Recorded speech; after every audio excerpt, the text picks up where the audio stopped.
you know what I mean. Oriental poison.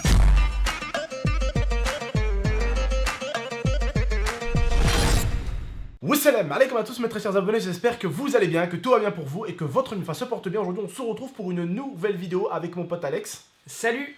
Aujourd'hui je vais vous montrer des petites choses qui me sont arrivées. On m'a offert tout simplement 2 répliques, un ami à ma mère m'a offert 2 répliques. Et j'ai bien sûr aussi eu une petite arme, voilà. Alors je tiens à préciser, le magasin de mon pote, qui est le magasin Warland Surplus, ne vend pas d'armes. Ils vendent des répliques d'airsoft. Je me répète, parce qu'il y en a qui ne comprennent pas. Ils vendent des répliques d'airsoft. Voilà.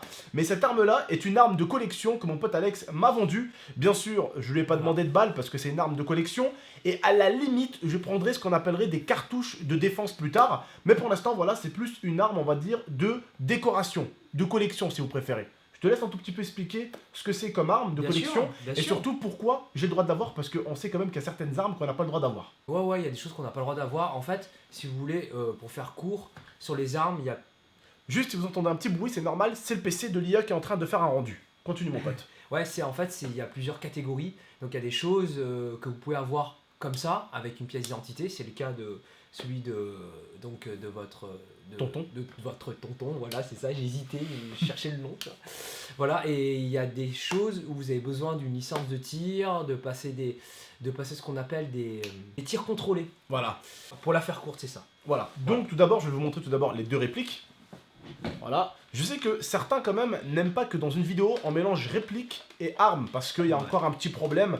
Les joueurs d'airsoft sont des joueurs, on va dire, très RP. C'est une communauté très RP, sauf que dans cette communauté-là, il y a 2 styles de personnes. Il y a les mecs très RP, mais très droits et très bien élevés qui vont dire on n'appelle pas ça une arme, on appelle ça une réplique. C'est exact. Et de l'autre côté, tu as les crétins qui disent hé mec, ferme ta gueule, on dit pas arme, on dit réplique. Non, justement, si vous voulez que votre sport s'améliore et si vous voulez que votre sport grandisse, quand vous voyez qu'un youtubeur a 1 million d'abonnés ou à 2 millions d'abonnés ou à 200 000 abonnés qui fait une vidéo, dites-lui mec, on dit pas arme, on dit réplique, bienvenue à toi dans la communauté d'Airsoft, mais un minimum d'RP s'il te plaît dans tes paroles. On dit réplique. Voilà, parce qu'au début moi je disais pas réplique, moi je disais arme, alors que je savais très bien que c'était pas une arme létale, c'était pas non plus un pistolet à billes, mais c'est plutôt une réplique, d'accord? Là, donc là, tout d'abord, on se retrouve avec une petite réplique que un pote à ma mère m'a offert. Voilà. C'est une réplique, je le répète. Voilà. Et on se retrouve également aussi avec une FAMAS, une deuxième réplique de FAMAS. Elle est très très belle. Elle est, enfin, je trouve qu'elle est pratiquement neuve extérieurement. Elle n'a pas trop été utilisée. Qu'est-ce que t'en penses, Alex? Bah ouais. Ça va, hein. Ouais, il est bien. Alors donc ça c'est un FAMAS. Donc le type de réplique qu'on appelle donc dans notre jargon d'airsoft, on appelle ça un AEG. C'est-à-dire automatique electric gun. C'est-à-dire que ça va fonctionner avec une batterie qu'on va enclencher à l'intérieur sous le garde-main, qui va faire tourner un moteur et le moteur fait tourner en fait une mécanique qui va compresser l'air et envoyer la bille. Pour faire courte, pour que tout le monde puisse comprendre, c'est ça en fait. Voilà, donc ça c'est un FAMAS. Le truc, si vous me dites tonton, c'est quoi le défaut du FAMAS pour toi? Il y a un très grand défaut en fait, c'est que là où on joue avec mon pote Alex, des fois on essaye de faire la discrétion. C'est-à-dire des fois mon pote Alex, surtout lui, c'est un gars qui aime énormément son sport, l'airsoft, et c'est pas le genre de mec à l'airsoft qui va pour bourriner des types ou pour faire mal. C'est le genre de mec qui kiffe faire des putains d'actions. Quand je dis des putains d'actions, des fois il kiffe glisser par terre, bam bam bam, enchaîner 3 au gun, arriver derrière un autre, courir, chaque coup de cut. Tu vois, c'est un mec, mais je vous jure, il y a des vidéos, un de ces 4, je vous mettrai des vidéos d'Alex, mais vous allez voir, oh les gars, oh il a fait une vidéo où il a couru, il a glissé par terre sur les genoux, pam pam pam pam pam pam, il a éliminé, t'as éliminé combien de mecs? Oh là là, non, j'ai mis un mec, hein, je te rassure. Non, t'en avais touché un autre, je crois, ou un truc comme ça. Mais je crois que t'avais fait une où t'avais fait un bel enchaînement. Et vraiment, il fait des trucs propres, il fait des bons trucs au cut aussi. Et vous allez voir, il fait des bons trucs. Et voilà, c'est un joueur très RP, c'est un joueur qui aime les bonnes actions. C'est pas un joueur qui se dit, bon bah là, les gars, on va les allumer en face. Non, c'est vraiment un mec qui veut faire des kills bien. En fait, il veut faire des kills discrets, il veut la faire vraiment à la mode des fois Call of Duty en recherche et destruction. Et le truc, c'est d'être vraiment le plus discret possible. Et disons qu'avec ça, c'est pas forcément. T'imagines, toi t'es là, t'es. Le mec. C'est clair. Putain, gros, qu'est-ce que tu me fais là? Oh, discrétion, elle est où la discrétion? Donc, du coup, c'est pour ça que quand je vais avec mon pote de temps en temps, je vais peut-être des fois ranger mes grosses répliques et on va jouer tout simplement. On va faire des défis. Voilà, à la petite. C'est voilà, ça, au gun. au petit gun, tu vois. À la petite Voilà. réplique gun, tu vois, comme ça là. C'est ça. Bing bam boum bim boum, on prend un petit couteau, tu vois. Ouais. Tac. C'est ça. Bien sûr, un faux couteau, je précise, sinon on peut plus trop chaud après pour jouer. Donc voilà. Après maintenant, on va vous montrer quand même, du coup maintenant on va passer à l'arme. Et je répète encore, là c'était les répliques. Une question, désolé vous allez vous moquer de moi. On dit la FAMAS ou le FAMAS? On dit le FAMAS. Parce Voilà. que c'est en fait le FAMAS, c'est une signification en fait. D'accord. Cette signification, c'est le fusil d'assaut de la manufacture d'armes de Saint-Étienne. Alors pourquoi là je D'accord. reviens sur les vrais? Parce qu'en fait les répliques, ils ont des licences. Le fabricant d'Airsoft, en fait le distributeur a une licence qui fait qu'ils ont le droit de l'appeler comme le vrai en fait. D'accord. Voilà, c'est Ok. simplement pour ça. D'accord. Bon, je tiens à préciser quelque chose. Ce fusil a un canon super long.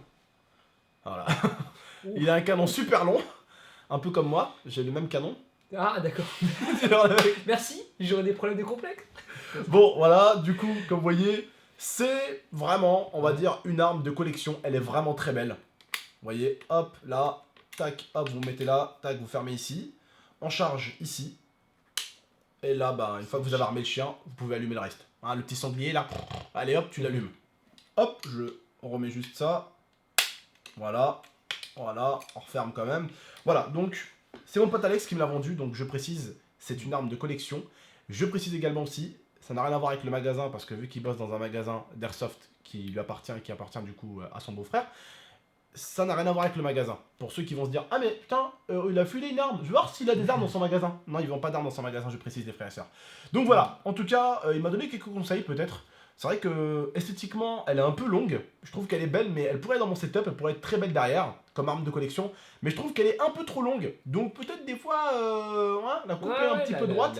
Voilà, la scie un tout petit peu, histoire de la faire un peu plus belle. Surtout que là, vraiment, elle peut être belle. Ouais. Il faudrait la scie à partir d'où à peu près? Là, ici? Oh, ouais, soit là ou soit aligné avec ce qu'on appelle, je dirais, D'accord. si je me trompe pas, le garde-main, si je me Ouais. trompe pas. Donc le fusil, c'est le modèle, si je me trompe pas, c'est un simplex. Alors c'est un fusil qui est en calibre 16 et non en calibre 12, donc tout le monde connaît le calibre 12 de chasse. Hein. Et le calibre 16, c'est un calibre qui est beaucoup plus doux, qui a moins de recul, mais qui permet aussi de chasser avec. À la base, c'est ce pourquoi il est fait. Alors certains diront, ouais tonton, t'as pas le droit de l'avoir, etc., etc., il te faut une licence de tir, etc. Eh ben non, la réglementation dit que, voilà, ça c'est un fusil qui est ancien, donc qui date d'avant 1800 et quelques, qui est très très vieux, et qui fait qu'il passe en collection au niveau de la législation. Ce qui fait Voilà. que il est en vente libre, voilà, ce qui fait que j'ai pu le vendre, Voilà. alors que votre tonton n'est pas tireur sportif, n'est ni chasseur non Voilà. plus. Voilà, donc c'était pour décorer son setup, donc j'ai pensé que ça pourrait faire plaisir. On est des fans de jeux vidéo, on est des fans on est fans des armes, que ce soit des armes létales ou non létales, que ce soit des armes de collection. On aime tout ce qui ressemble à une arme en fait. Voilà. C'est exact. Et même si c'est pas létal forcément, on apprécie la chose. Après je sais que cette chose-là peut avoir des balles létales et non létales. On utilise là-dedans, ça peut être utilisé sur de la chevrotine, donc les personnes qui connaissent bien, hein, c'est des gros plombs. Généralement, on peut en avoir 9 dedans. Ou alors, on peut utiliser du petit plomb, alors qui se disperse. Par exemple, si vous avez chassé au lapin avec, il vaudrait mieux avoir, par exemple, une cartouche qui disperse bien. Voilà, par exemple. Après, moi, je vais pas rentrer dans le vif du sujet, parce que pour ça, j'ai un ami qui est armurier, qui est très très calé là-dessus. Voilà. Moi, mon métier, c'est pas la chasse. C'est l'airsoft. Vous posez des questions d'airsoft, il n'y a pas de souci. Posez des questions à la chasse. Non, c'est vrai que c'est pas la même chose. Vers quelqu'un d'autre que je vous orienterai. Oui. Après, là, ici, vous avez ce qu'on appelle aussi des cartouches à balles, qui est possible de mettre, donc pour tuer un sanglier. Donc ce qu'on va rechercher, c'est le pouvoir d'arrêt. Ou le cerf. Je sais qu'il y a des frères musulmans, ils vont pas à la chasse au sanglier, hein, ils vont chercher du cerf. Hein. Ouais, au bled. T'imagines un bougnoul qui va au sanglier là? Hey gars, au sanglier, tu vois. Voilà, un truc de... Bref, aussi du coup, il peut également aussi contenir des balles non létales. Voilà, c'est ça, c'est-à-dire des cartouches de gomme cogne. Donc, soi-disant, en fait, ça fait penser pour... C'est un peu comme un flashball. Voilà, c'est ça, mais en beaucoup plus petit et ça fait beaucoup moins mal. Voilà. Mais ça claque quand même bien. Là, ça pète moins les côtes que moi un flashball quoi. Ah ouais, un flashball. C'est ça, parce que là si on tirait avec une cartouche non létale dans ton mur là, ça ferait déjà des bonnes traces. Hein. Ah bah oui, tu m'étonnes. Avec ça là, il faut pas rigoler. Voilà, c'était la petite vidéo en tout cas, je voulais vous présenter tout ça parce que voilà, j'ai récupéré 2 répliques et une petite arme de collection et je me suis dit peut-être qu'il fallait que je vous montre tout ça.